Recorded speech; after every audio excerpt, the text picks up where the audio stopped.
Well, the Joker is back in the follow-up to the 2019 surprise hit feature. Nobody expected the first movie to do so well, least of all Warner Brothers, who smelled blood in the water and wanted to feed like all good profit-driven corporations. Show me the money. Unfortunately, Todd Phillips' new movie suffers from a severe case of sequelitis, the symptoms of which include it being made merely because the first film was successful. Money, please! Oh, no, there's no money. Oh, that's fine. I'll just destroy this office. Oh, hey! Money, please! It has nothing meaningful to say. It undoes all the great character development of Joker in the original. It's a contrived revival of what should have been a standalone story, and in an effort to try something completely different, the creators have lost the plot. This was a mistake. The 2019 Joker broke the mold of your typical comic book flick, split critics right down the middle, and managed to rake in over $1 billion at the box office, all on a relatively modest budget of $55 to $65 million. That's impressive. So why was this movie such a phenomenal success? First off, we've got to start with a performance that carried the entire thing. Joaquin Phoenix as Arthur Fleck, aka the Joker. Phoenix didn't just play the Joker, he became this broken, tormented soul, dragging us down with him into a hellish descent from struggling stand-up comedian to unhinged anarchist. Phoenix's physical transformation, shedding weight and adopting an awkward, jittery posture, made his portrayal hauntingly real. He rightly won the Oscar for Best Actor, if that award means anything these days, because of the level of intensity and vulnerability he was able to display. A mentally ill loner with a society that abandons him and treats him like trash! Get what you f***ing deserve! For me, what made the Joker stand out from the endless conveyor belt of superhero flicks was its refusal to play by the rules. Phillips took a massive risk by leaning hard into a gritty 1970s-inspired aesthetic, taking cues from films like Taxi Driver and The King of Comedy, both Scorsese classics. Gone are the explosions, world-ending battles, and shiny costumes.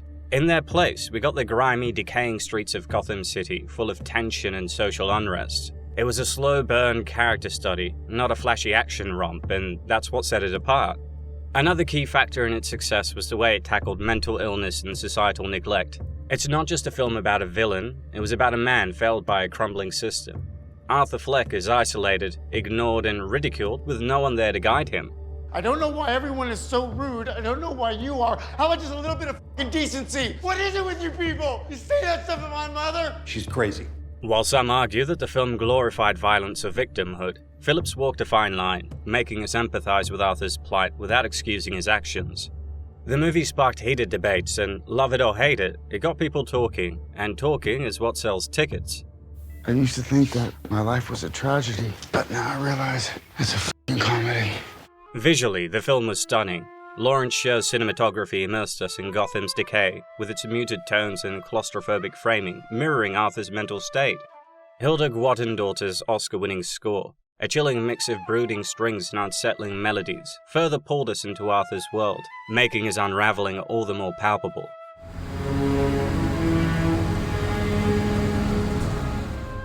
At its core, Joker was a film about identity, alienation, class division, mental health, media sensationalism, and the thirst for validation in a society that has become increasingly disconnected.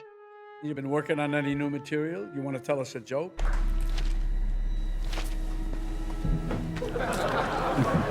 Knock, knock. And you had to look that up? Arthur Fleck's transformation into the Joker was less about supervillain theatrics and more about a man discovering that the only way to be seen is to become a symbol of chaos. Of course, not everyone loved Joker. Some critics found it too bleak, too nihilistic, and too derivative of Scorsese's work. Others felt it sent a dangerous message by glamorizing its lead character's violent rise. But ultimately, in an era where superhero movies were often safe, predictable, and filled with CGI spectacle, Joker took some risks. It put character and storytelling ahead of action and spectacle, and gave us a version of Gotham and its infamous villain that felt raw, disturbing, and all too real.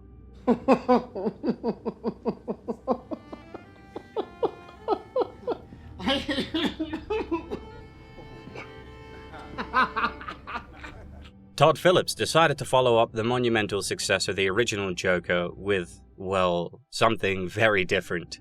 This time around, it's a musical. The grim, gritty world of Arthur Fleck has been transformed into a song and dance extravaganza. You fucked up! What, you done The idea was to explore Arthur's mind in an even more fractured way, mixing reality with fantasy, taking the audience deeper into his psyche, but somewhere along the way, things went a bit off the rails. The story picks up after Arthur Fleck's rampage in Gotham, and now he's locked in Arkham Asylum, awaiting trial for the murders he committed during the events of the first film.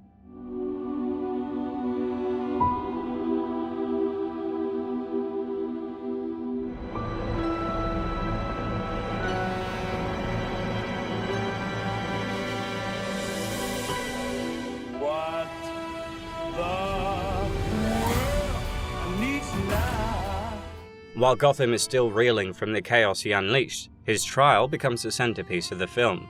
The plot focuses heavily on Arthur's delusions and the way his mind warps reality, turning his trial into a spectacle that blurs the line between fantasy and fact. While facing the legal system, he's also contending with his inner demons, grappling with how the public views him. Some see him as a villain, others as a symbol of rebellion. The trial acts as a battleground for these conflicting perspectives. At the heart of it all is his growing relationship with Lee Quinzel, another mental health patient at Arkham, who becomes fascinated by Arthur's twisted psyche. The movie focuses on their toxic, codependent relationship as Harley falls in love with Arthur, and together, they embrace the madness in increasingly theatrical ways. Their bond drives much of the film as they plot together against the backdrop of the trial, transforming it from a legal battle into a theatrical circus. The narrative uses the musical format to reflect Arthur's broken psyche, blurring the lines between reality and fantasy even more than the first film. The core of the story remains rooted in Arthur's struggle with mental illness and society's neglect, but now it adds Harley's perspective as well. It's a chaotic courtroom drama mixed with musical insanity, as Gotham watches Arthur and Harley's twisted love story unfold in the midst of Arthur's trial for the murders. Joker Folie opens with what can only be described as a Looney Tunes fever dream. We get this bizarre animated sequence, Me and My Shadow, where Arthur Fleck, now fully basking in his newfound fame as the Joker, sees his shadow come to life and try to take over. It's weird, it's surreal, and it sets a tone for the next 2 hours of madness. The film then picks up where the first one left off, with Arthur now wasting away in Arkham Asylum, medicated and pitiful, while Gotham's elite debate whether he's fit to stand trial.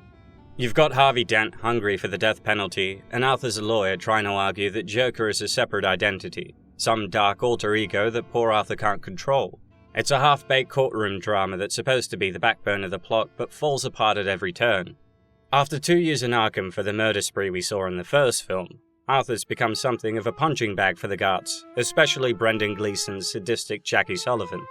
Arthur is somehow allowed to attend a music therapy group session at a minimum security facility, where he meets Lady Gaga, taking on the much-hyped role of Harley Quinn, or should I say Lee Quinzel, because this version strips away everything you might recognize about the character. She's little more than a chaotic love interest for Arthur, a device to destabilize him, and the excuse for a few dreary musical numbers. She's not even Harley, really, just a hollow prop in Arthur's story. While Arthur appears broken and the Joker has been subdued chemically with medication, Lee's introduction sparks something in Arthur, and their shared love of performance leads them to an inevitable, chaotic bond. Folie is an actual term where it's this idea of shared madness. And they will defend each other at any cost. We started talking about finding a new story to tell with the character. We went back to the things we like. One of those things is a romance to Arthur. Let's give the people what they want. What the fuck are you talking about? The two strike up a twisted, bad romance in the middle of Arkham, and as expected, things start to spiral out of control. Cue the musical numbers. Yes, Arthur breaks into song and dance, belting out classics like For Once in My Life, all while Gotham's district attorney Harvey Dent pushes to have him fried for his crimes. For once in my life, I have someone who needs me. After Lee lights a fire during a group therapy session, kissing Arthur in the middle of the chaos as they attempt to botched escape, Arthur ends up back in his cell, but not before having fantasies of him and Lee dancing on a rooftop. Because why not add a rooftop dance number when the movie's already this far off the rails? Fuck it up, don't give a shit anymore. The first Joker worked so well because it leaned hard into its gritty realism, borrowing heavily from Scorsese's earlier works. It was bold, unsettling, and left an impression.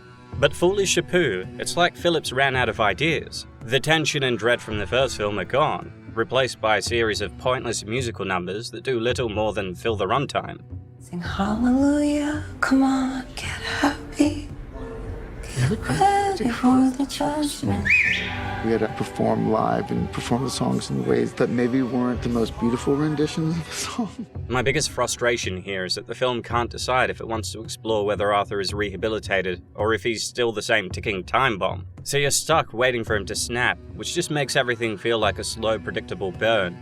Arthur's interactions with the guards, his psych evaluations, and his odd relationship with Quinzel should have been engaging, but it's a drag. Phoenix's portrayal is still unsettling, but it doesn't have the same raw punch it did the first time round.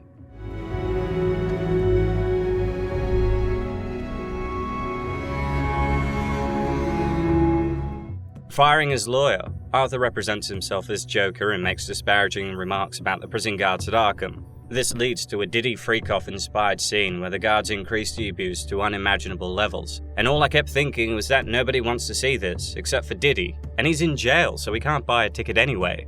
The film continues with Arthur's trial, packed with fans cheering him on and Lee smiling at him during the processions. As testimony after testimony comes in, Arthur slowly loses his grip, spiraling further into delusion, imagining himself in yet another musical number. And just when you think it's going to lean fully into the absurd, the trial begins to drag back on and the film loses any momentum it had. The rest of the film is a mix of dream sequences, courtroom drama, and awkward musical interludes, with Arthur's fate sealed in the final moments when he admits he's tired of being the Joker. What the fuck are you talking about? This completely undid all the goodwill we had from the previous film and robbed Arthur of the intense character development he went through. Being the Joker wasn't a choice for Arthur, it was an inevitability, brought on by the weight of societal and familial neglect, psychosis as a result of childhood abuse, and one bad day when everything came crashing down. His character slowly developed into the Joker, so to reduce his transformation to a choice, akin to a light switch that he can turn on and off, was simply frustrating. Look how they massacred my boy. What follows is a chaotic explosion, quite literally, as a car bomb goes off outside the courtroom, burning half of Harvey Dent's face, and forcing Arthur to go on the run, only to have Lee dump him, revealing she was only ever in love with the idea of Joker, not Arthur himself. By the end, Arthur's left bleeding out in Arkham after being stabbed by a follower, and we get one last surreal musical number as he dies, imagining himself with Lee one final time. It's a messy end to a film that couldn't decide if it wanted to be a musical, a love story, or a courtroom drama, and failed at all three. You can do anything you want. You're Joker. I like some of the Gaga songs. What the fuck does she know about cameras? So here's the thing. When something like Joker absolutely smashed expectations, of course there's going to be a temptation to milk it for more.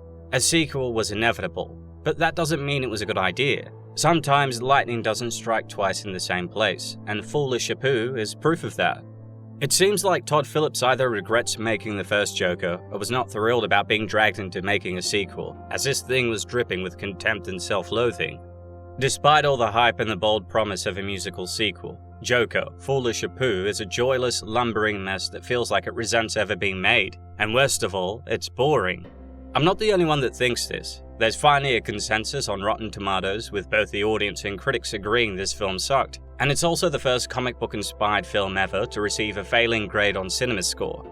With an entire opening weekend less than the opening Friday of the first film, it looks like others agree, and word of mouth is about to turn this movie into a box office bomb, especially when considering that this movie somehow cost 4 times more than the first, not including marketing of course.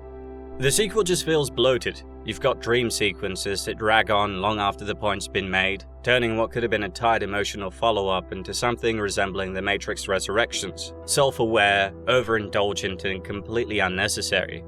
The moments that should feel impactful instead become repetitive. It's just a cycle of reveal, rinse, repeat.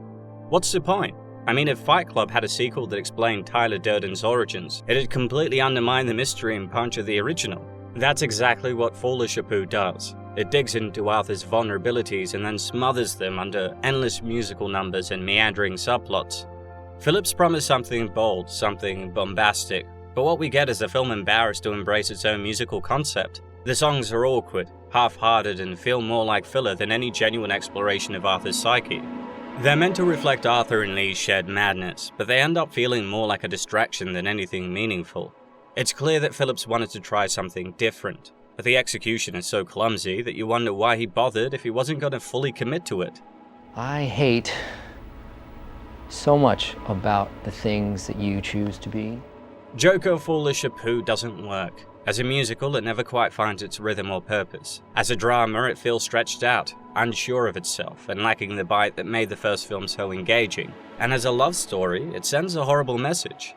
Phillips tries to balance the musical fantasy with gritty realism, but the result is a jumbled mess. 1 minute Fleck is imagining himself in song, the next he's singing in front of a judge, and nobody bats an eye. You can't have it both ways, Todd. That's not how it works. By the end of it, the film just had nothing to say. It felt like Phillips himself is tired of the character, tired of the story, and just tired. The whole thing is like an apology for the first film's success, and in trying to walk back the edge that made the Joker interesting, Folie becomes nothing more than a soulless, confused sequel that never should have existed. Credit where it's due, the cinematography is beautiful, the score by Hilda Guadendorfer is captivating as ever, and the acting is fine, but without a decent script and characters to hold it together, this movie was pointless. It doesn't expand upon the story in the original, and in many ways detracts from much of what was left open to interpretation. But worst of all, it robs Arthur of his development into Joker, and just felt like 2 steps back from the first film's step forward. Phoenix is still fantastic, but the film constantly distracts you from him with everything else going on. Gaga's Lee Quintel is the manipulator, flipping the Joker-Harley dynamic on its head.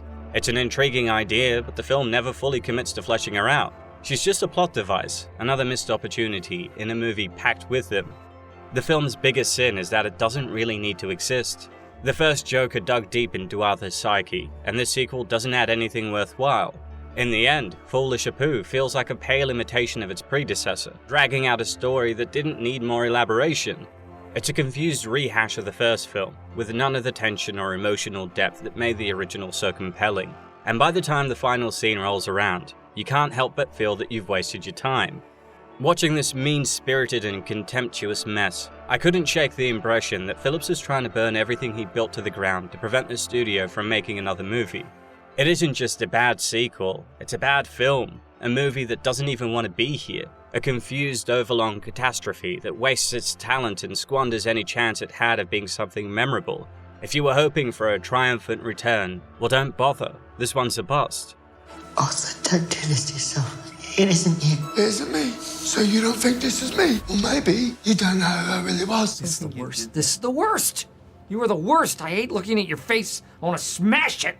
And so, what do you get when you cross a disjointed script, overlong musical numbers, and a film that doesn't seem to know why it exists? You get a bloated, confused mess of a sequel that leaves the compelling character study of the original buried under spectacle for spectacle's sake.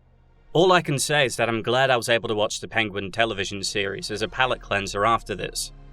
I got the sneaking suspicion that we're not giving the people what they want. It's okay, baby. Let's give the people what they want. Ladies and gentlemen, if you will, look right here.